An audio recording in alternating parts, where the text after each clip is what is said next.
On the internet, you can choose to be anyone you want. So isn't it funny how many people choose to be foolish? No worries here. Let's get educated. Drew Coleman here, principal broker of the Drew Coleman team at Haston Company Realtors.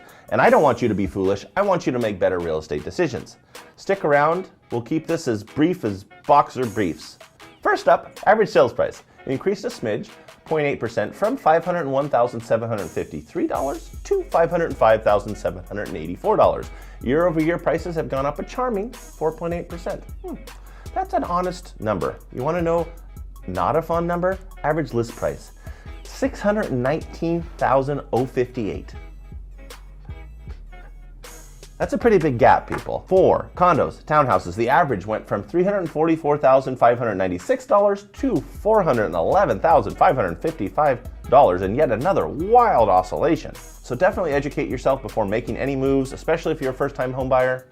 You guys know who to call. Such a great audience. Thanks for being here. Dipping our toe into the national numbers now.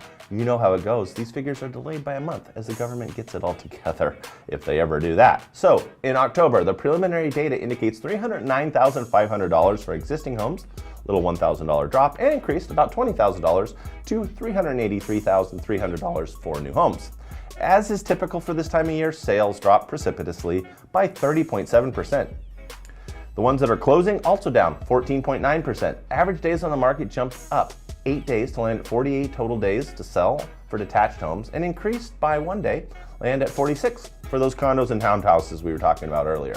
As you compare all those numbers to a year back, November 18, back when we had Turkey in November of 18, new detached listings, those are down 9.8%, and sales were up a little, 4.6%.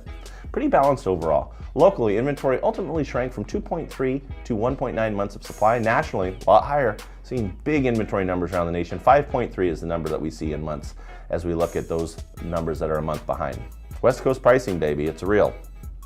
Let's talk active neighborhoods. What was the hottest last month? If you follow, you know Milwaukee Clackamas, they just will not be denied. They stayed steady on the throne as the most active with 148 properties hitting the market. Also the champ when it came to sold homes, more than 148, they had 160 closings during that time. By the way, average list price in Milwaukee, $487,000. Average closing price, $481,500. That's a pretty good alignment of buyer and seller expectations. So Milwaukee sellers, keep that in mind if you're trying to negotiate you down. Very small gap between list price and sold price in that area. What's that? Is that Santa? Reindeer on the roof? No, that sound means bonus stats. I know it's your favorite time.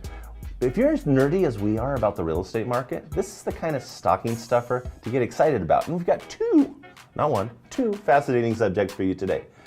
The major industry sector of retail, oddly enough, has seen a mild decline around here, just as it has nationally. Leisure and hospitality, flat. Manufacturing, in decline. Who's on Santa's good list then? Transportation and warehousing, that's happening, 8.3% increase. Information, 5.4% increase. And professional and business services, 3.5% up. That includes the humble Drew Coleman team here at your service. Now, let's get a little more granular on income. If you've been following along, you know that the average incomes in Portland have been ballooning for quite some time. But there's more to that story. Back in 2008, a household income of $118,000 would place in that top 20% quartile. The same amount of cash today has a lot of companies. 75% of households have at least that much, and the average income per worker currently is at $61,500. Troublingly, households in the 40 to 60% percentile have declined slightly. Mind the gap, Portland. That's it for this month. Check back next time. Until then, visit drewcoleman.com if you have any questions for our local team. Thanks for watching.